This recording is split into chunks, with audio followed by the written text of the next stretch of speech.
Everybody was kung fu fighting. Those kids were fast as lightning. In fact, it was a little bit frightening, but they fought with expert timing. There were funky Chinamen from funky Chinatown. They were chopping them up, they were chopping them down. It's an ancient Chinese art, and everybody knew their part. From a fainting to a slip, and a kicking from the hip. Everybody was kung fu fighting. Those kids were fast as lightning. In fact, it was a little bit frightening, yeah, but they fought with expert timing. Llegó el momento de las 1000 noches y una noche y bueno, ya saben quién me acompaña acá. ¿Cómo estás, Bernardo? ¿Cómo andas, Pepi? ¿Bien? Muy bien, por suerte. Una historia impactante, ¿no? Sí, hoy vamos a hablar de un personaje que me es muy, muy querido. Podemos verlo como un asesino serial que mató 60 personas antes de los 30 años, o como lo que realmente se lo ve, digo, ser tendencioso, que es el más grande espadachín que hubo nunca, al menos en Japón, pero probablemente en el mundo, que era un samurái que se llamaba Miyamoto Musashi. Es un personaje de culto. Se han hecho sobre él juegos de videojuegos, mangas, cómics, películas, libros, canciones. O sea, es un personaje que en la cultura, especialmente entre las artes marciales, pero no solamente... Kurosawa se debe haber inspirado también en parte en algo de él, ¿no? Posiblemente sí. La película de Musashi es una película de los años 40 y está muy viralizada, sobre todo en YouTube. Pero no la filmó Kurosawa, pero probablemente claro. Kurosawa la vio seguro. Claro. Pues es como un Don Quijote en la cultura japonesa. Lo que es un personaje histórico, no es digamos, una invención de alguien. Por más que un escritor que se llamaba Eiichi Yoshikawa escribió una serie de 4 libros que narran la epopeya de Musashi, que es la novelización más conocida. Pero como te digo, es un personaje histórico. Vamos, si te parece, a Japón en el siglo XVI. 17, perdón, en el año 1545, perdón, 1584, 16, dije bien, nació Miyamoto Musashi en un pueblo chiquito que se llamaba Miyamoto, de ahí su nombre, en la provincia de Mirama, en Japón, ¿verdad? Una de las islas, en Kyushu, y pertenecía a una familia de samuráis. Ser un samurái lo que quiere decir es que tenés un origen noble, no necesariamente una situación acomodada. Muchísimos samuráis eran muy pobres, pero el concepto de nobleza en Japón no estaba asociado a la riqueza, sino una serie de principios filosóficos y de origen que tenían que ver con el honor. O sea, uno podía ennoblecerse y volverse samurái, y uno podía heredar la distinción de samurái.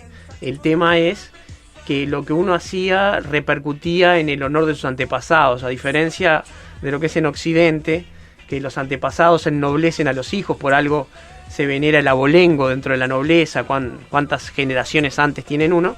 En Oriente es al revés. Entonces, cuando un samurái hacía actos heroicos, era toda su estirpe anterior la que se ennoblecía y crecía. Y Musashi pertenecía a una familia bastante arruinada. De hecho, su padre fallece cuando él tiene 7 años y se queda huérfano, y lo cría un tío que era monje. O sea, pobre, criado por un monje, era una garantía de que iba a ser criado de forma espartana, y lo fue. Lo educaron dentro de las artes marciales, lo que llamaba el budo, el camino del guerrero, porque la única vía que iba a poder tener como samurái era lograr que un señor feudal lo tomara a su cargo y servirlo, porque la alternativa para los samuráis que no tenían un señor que le fuera su líder era ser un ronin, que no era una situación deshonorable, pero era una situación de indigencia. Vagabundeaban libres por Japón sin tener un amo. Y eso sí, es un gran deshonor para un samurái trabajar. Era impensable, por pobre y muerto de hambre que estuviera un samurái, que se pusiera a trabajar. Podían dedicarse al pillaje o alguna cosa de esas, pero nunca iban a hacer una labor como agricultura o algo así. Era como se veían las cosas, estamos hablando hace más de 500 años. Bueno, resulta que Musashi, que en realidad se llamaba Shinmen Musashi no Kami Fujiwara no Hanobu. No Kami, que está en el medio, es un título nobiliario, y eso es lo que él tenía, digamos, de su familia. Era un individuo especial, era extremadamente fuerte, era más fuerte que dos hombres, era alto para ser un japonés del siglo XVI, era muy alto, y era rápido y muy mal encarado, o sea, no es que fuera feo, sino que daba miedo verlo, era una persona que transmitía fiereza. Solo el aspecto ya te intimidaba. Sí, y él usaba mucho eso como un arma, él lo cultivaba. Ahora lo vamos a ver un poco, pero a los 13 años ya tenía el tamaño y la fuerza de un hombre adulto. Y de hecho a los 13 años tiene su primer combate singular y mata a un hombre. Esa anécdota la narra él mismo, en la que después sería su obra máxima, el libro de los 5 anillos, un libro, un tratado de artes marciales que él publica a los 60 años y que fue, digamos, el summa cum laude, digamos, de su carrera. Fue el momento más importante y la obra que nos llega hasta el día de hoy.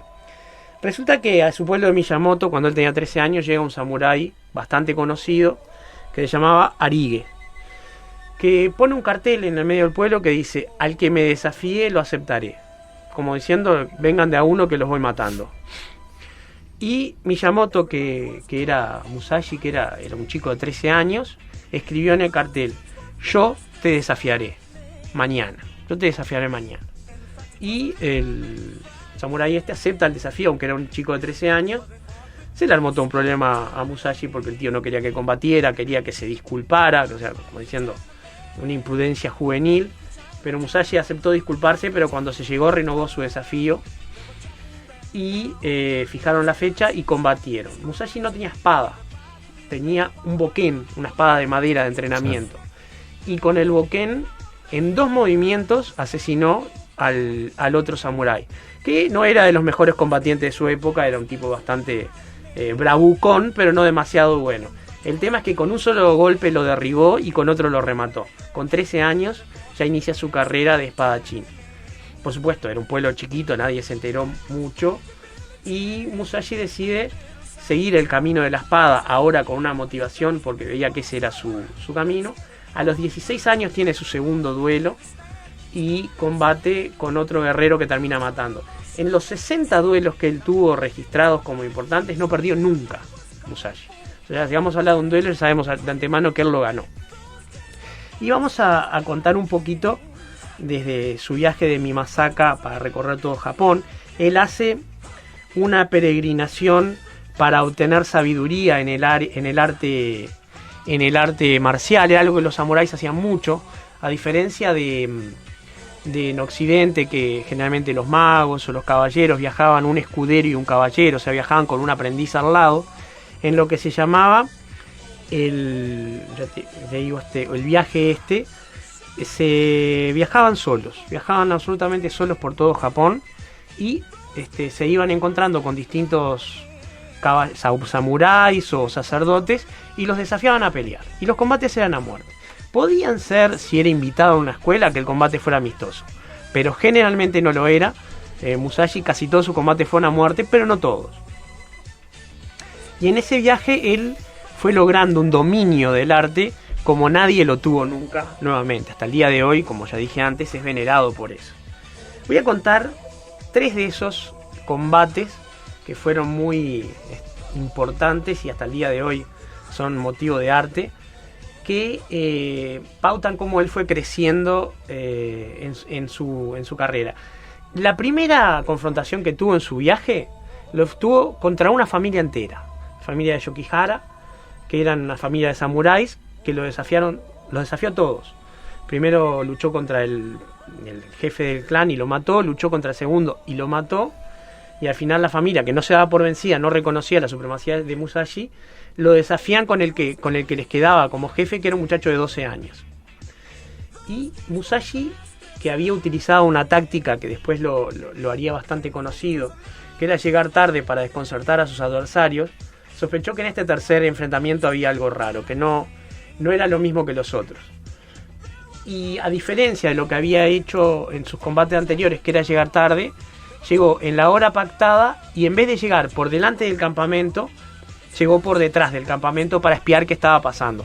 Y se encontró con una tropa armada, con espadas, palos de combate que se llaman bo, y con mosquetes. Los japoneses habían conocido los mosquetes por los portugueses que habían que habían estado en contacto con ellos unos pocos años antes, así que tenían hasta armas de fuego. Y Musashi se dio cuenta que no tenía forma honorable de combatir ahí, pero tampoco podía irse. Entonces lo que hizo fue, aprovechando que estaba en una posición de ventaja, que no lo habían visto y que no lo esperaban todavía, realizó un ataque relámpago, llegó a donde estaba el muchacho y lo mató de un golpe sin más premeditación. O sea, premeditación sí, sin más dilación.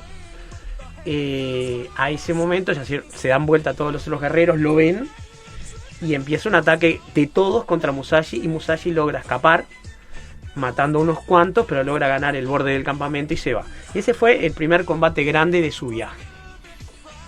El segundo pasó cuando él enfrentó a un guerrero que se llamaba Shishido, que utilizaba un arma muy particular. No peleaba con espada, sino con el Kusarigama. El Kusarigama es un arma japonesa que tiene una hoz en una punta unida a una cadena larga, muy larga, y en el otro extremo de la cadena tiene un peso. Y ese peso se maneja como una boleadora, es arrojadizo, y sirve para enredar las armas del oponente, para tirarlo al piso, o para inmovilizarlo lisa y llanamente, mientras con la hoz lo atacaba una vez reducido. Era un arma bastante problemática para un espadachín, porque tenía más de 2 metros de alcance cuando la espada es corta. No, mucho más corta, no podía acercarse mientras el oponente revoleaba la bola del Kusarigama. Musashi no tenía forma de acercarse. Entonces, cuando estaba combatiendo, lo que hizo fue, se desplazó, mientras estaban intercambiando fintas, a un bosque de bambúes. Y en los bambúes el otro no podía revolear el peso. Empezaron a equilibrarse las cosas, pero el oponente, Shishido, empieza a cortar con la hoz los bambúes y empieza a recuperar ventaja táctica. Entonces Musashi cambia nuevamente y lo que hace es el origen de lo que va a ser el estilo de su propia escuela después. Se da cuenta que él puede engañarlo al oponente haciendo un movimiento diferente. Entonces saca su sable corto, que se llama wakizashi, que es decir medio sashi, media espada, y lo gira por arriba de la cabeza, en un movimiento que es común en la esgrima occidental, pero que en la japonesa no se hace. Eso desconcertó al enemigo, que trató de detenerlo con la bola arrojadiza, y Musashi utilizó el otro sable y con los sables cruzados detuvo esa arma y enredó la cadena y tiró para desequilibrar al oponente. Entonces acá hay dos versiones, una dicen que le sacó la espada corta a su oponente, otra dicen que tenía libre la de él. A mí me gusta más la de la película, porque visualmente es más linda y puede haber sido, que es que sacó realmente la espada de su oponente, porque aparte si tenía las dos espadas enganchadas en la cadena era lo más lógico, y lo mata con su propia espada. Entonces ese estilo de utilizar como un arma arrojadiza la espada, o de utilizarla para inmovilizar al oponente, es el origen de lo que después se va a llamar la escuela de los dos cielos, que es la escuela que él fundaría, que peleaban con dos espadas, pero con dos espadas activamente, con el wakizashi y el sashi directamente al mismo tiempo. El sashi es lo que generalmente se llama como katana. Y él lo había visto nuevamente cuando había observado a los occidentales, a los portugueses, porque en aquella época en Europa se peleaba con el sistema de espada y daga, que era, en vez de utilizar un escudo que no se podía llevar por la calle, utilizaba una daga que era un puñal largo para defensa, mientras atacaban con la espada. Y él vio que había una cierta movilidad que a él le servía. Y como la cédula de identidad de un samurái era portar las dos espadas, o sea, pedir dos espadas era pedir un título nobiliario de samurái, él ya las tenía y las empezó a usar. Lo común era que se peleara con la katana, y el wakizashi se usaba de otras maneras. Él empezó a utilizar las dos simultáneamente, apoyado también en una particularidad. Musashi era zurdo, y en Japón utilizar la mano izquierda hasta el día de hoy se considera descortés. Entonces los luchadores zurdos, yo en mi juventud practiqué karate, soy zurdo, pero soy occidental, así que me desarrollé siempre con la izquierda, se los contraría y se los hace combatir como derechos. Entonces Musashi usaba su katana con la mano menos diestra, y quedaba su mano más hábil para utilizar la otra espada que nadie usaba. Y así, con el estilo de utilizar los dos sables a la vez, e incluso uno como arma arrojadiza, tenía una ventaja tremenda sobre sus competidores. El Kusarigama, que es lo que usaba este enemigo, es un arma muy difícil de combatir. Es un arma que realmente da miedo. Cuando uno ve a alguien esgrimiendo un Kusarigama, da miedito tenerlo enfrente. porque tiene mucho alcance y la hoz es un arma de corte muy, muy peligrosa. Pero bueno, Musashi lo derrotó.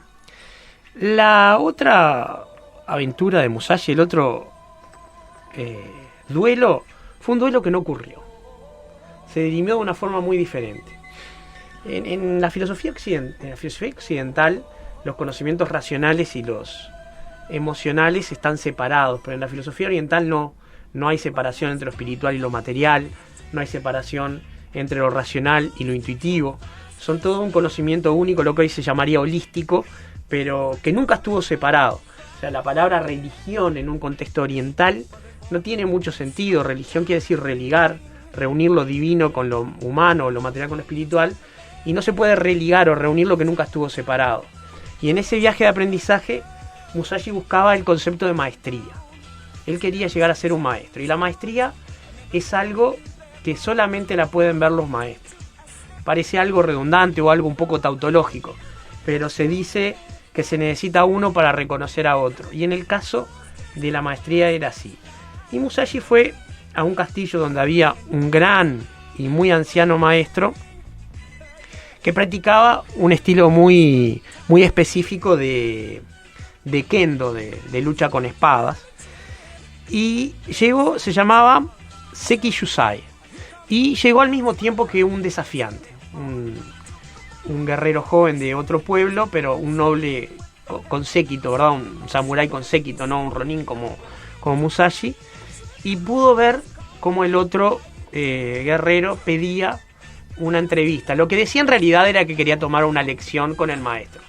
Eso en realidad era una mentira. Generalmente después se hacía una provocación que obligaba al maestro o a alguno de sus discípulos a combatir. O sea, saber que pedía una lección de artes marciales o que en realidad estaban pidiendo entrenar era básicamente un artilugio para lograr un combate. Y el maestro, que estaba retirado de las luchas porque ya había luchado todo lo que tenía que luchar, le decide declinar la oferta de esta manera. Corta una flor con su espada, una peonía, y se la manda con una carta muy amable y muy poética. En los libros dicen la carta que hubiera escrito un maestro en la ceremonia del té al guerrero. Y el guerrero, cuando recibe la flor, la mira con desprecio. Tenemos nuestras peonías en la isla de Kyushu, no precisamos que nos manden flores. Yo vine acá por una lección de arte de espadachines y no por esto. Y se enoja y toma como que el maestro había rechazado el combate, como que lo había declinado por miedo, y sintiéndose victorioso se fue a festejar. Y Musashi, que había mirado todo eso, se quedó pensando, ¿y cómo hago para que me reciban a mí? Si él, que era rico y venía con todo un séquito, no lo reciben, yo que soy un ronin, ¿cómo me reciben? Y la flor que estaba caída en el piso, una chica que trabaja en la posada donde estaba Musashi la había levantado, y el tallo era un poco largo para el único florero que tenían ahí, que le iba a poner, y Musashi le dice, es muy largo el tallo, vení que la corto. Y cuando la chica le va a traer la flor a Musashi, en un segundo la flor se cae al piso y un resplandor ocurre mientras Musashi pega un grito atronador. Un grito de combate de Musashi debía ser algo que le pondría los pelos de punta a un oso siberiano, ¿no? La chica se puso a llorar, por supuesto, no sabía que había hecho mal, la flor se cayó al piso. Musashi la tranquiliza, le dice que no, pero en vez de levantar la flor, levanta el tallo. No levanta la peonía, levanta el tallo y se lo queda mirando. Y él vio lo que solo un maestro podía ver. El corte que él había hecho con su espada era muy inferior al otro corte. Imagínate poder evaluar la calidad de un corte en el tallo de una flor, y de las flores no como las rosas, sino las que tienen tallo fino y muy flexible. Había que tener un poder de observación y un conocimiento del arte. Él ya de entrada vio que el corte era de espada y no de tijera. Vio muchas cosas que no se podían ver así. Y con ese tallo envía una carta preguntando quién había cortado esa flor y la había enviado. Porque se dio cuenta que quien lo había hecho era mejor que él. Con ese no podía pelear porque ya había perdido de antemano. Y por esa carta él es recibido en el castillo, mientras todos los que eran aprendices o segundos y terceros al mando le preguntan cómo había hecho para detectar que la flor la había cortado el maestro de la casa, el amo. Y él dice, fue algo que vi, de entrada la flor me pareció que tenía un espíritu distinto Y me pareció, y no quería decir mucho porque tenía miedo que lo desafiaran a él, y no sabía si iba a poder con todo, no sabían dónde estaba, en realidad era una escuela muy importante. Pero lo que ocurrió fue que el maestro y él se entendieron, y sin combatir Musashi se fue, porque supo que esa la había perdido incluso sin pelear, simplemente por el corte del tallo de una flor. A mi gusto esa es la historia más poética que tiene la saga de Musashi, pero ciertamente no es su combate más famoso. Su combate más famoso fue el último, como te decía hoy, era el combate que tuvo a los 30 años, y fue contra un guerrero absolutamente único en su tiempo, que si no hubiera sido por Musashi hubiera sido él, que se llamaba Sasaki Kojiro, y que le decían a él el sauce a la orilla del río por su elegancia. Era todo lo contrario a Musashi, de familia rica, era más o menos de la misma edad pero un poco más joven, era igual de alto que Musashi, pero era un galán, era un lindo pibe, digamos, tenía modales refinados, era lo que en Occidente sería un petimetre, él sí dominaba el arte de la caligrafía, de la ceremonia del té, estaba educado dentro de las cortes, pero su camino era el de la espada y despreciaba todos los caminos que no fueran de la espada. Y había creado su propio estilo, un estilo que llamaba el vuelo de la golondrina. Y permitime que te cuente un poco de Sasaki para entender quién era el enemigo de Musashi. Sasaki lo había corrido por todo Japón a Musashi, y Musashi siempre se mantenía un paso delante de él hasta que fue el momento de enfrentarlo, porque Musashi sabía que iba a perder. Porque a diferencia de él, era un superdotado. Musashi fue un tipo muy fuerte que se autoconstruyó y que se hizo un maestro por la vía difícil, no por un gran talento innato. Fue por el trabajo. Pero Sasaki era un innato, era un Messi del arte de la espada. Y se decía que podía partir una golondrina en pleno vuelo, y por eso se llamaba así su estilo. Para que te das una idea del estilo de persona que era, a diferencia de Musashi, que hablaba poco y casi que ladrando con sonidos muy bruscos. En un viaje en barco, unos samuráis se quisieron burlar de Sasaki y le dijeron: así que vos podés partir una golondrina en pleno vuelo. Y dice: sí. Y bueno, ¿por qué no partís una gaviota? Y yo: sí, por supuesto, claro. Sasaki saca su espada y le dice: por favor, hacé que las gaviotas vuelen más bajo. Y dice: no puedo hacer eso. Dice: y bueno, y yo no puedo usar una espada de 1,20 m para matar una gaviota que vuela a 3 kilómetros de altura. 3 kilómetros no, una unidad de allá. Las golondrinas japonesas vuelan hacia abajo porque no pueden despegar desde el suelo. Y en ese vuelo rasante es que él podía matarlas. Pero él lo que tenía era la espada afuera y lo estaba mirando con la espada afuera. Y eso en el mundo de los samuráis era una cosa clara: callate o saca la tuya, porque vamos a pelear. Y se fueron todos al mazo y Sasaki terminó su viaje tranquilo sin que lo molestaran. Bueno, se encuentran en una isla que se llamaba Ganryu y Musashi volvió a usar su táctica de llegar tarde.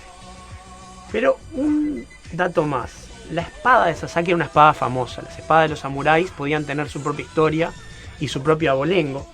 La de Sasaki se llamaba el palo de secar, tenía varias generaciones en su familia, y Musashi no tenía nada que se pudiera parecer a eso. Entonces llegó en bote, porque era una isla, tallando un remo que le sobraba al que iba remando en forma de un boquén.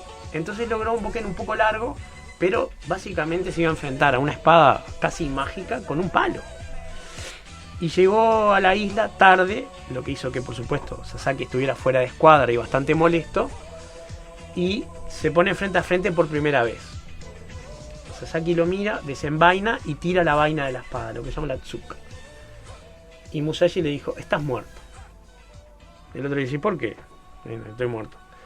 Y le dice: porque tiraste la espada ya que sabes que nunca más la vas a precisar. Ningún otro guerrero lo hubiera hecho. Y se enfrenta. El combate dura relativamente poco y por supuesto gana Musashi. Se coloca de espaldas al sol y después de un solo salto con su boquén improvisado le rompe el cráneo de un solo golpe y lo mata. Y sale corriendo porque si no los seguidores de Sasaki lo iban a querer matar a él también. Había un tema de honor, pero no mucho. Y desde ese día, con 30 años, Musashi nunca más volvió a combatir. Y tampoco usó más espadas. Utilizó solamente boquén porque se dedicaba a enseñar o a entrenar. Se retiró a una isla y vivió una vida de ermitaño, donde escribió varios textos que culminan en ese libro de los 5 anillos, que fue el que les contaba hoy. Y se convirtió en la leyenda viva más importante de las artes marciales, probablemente.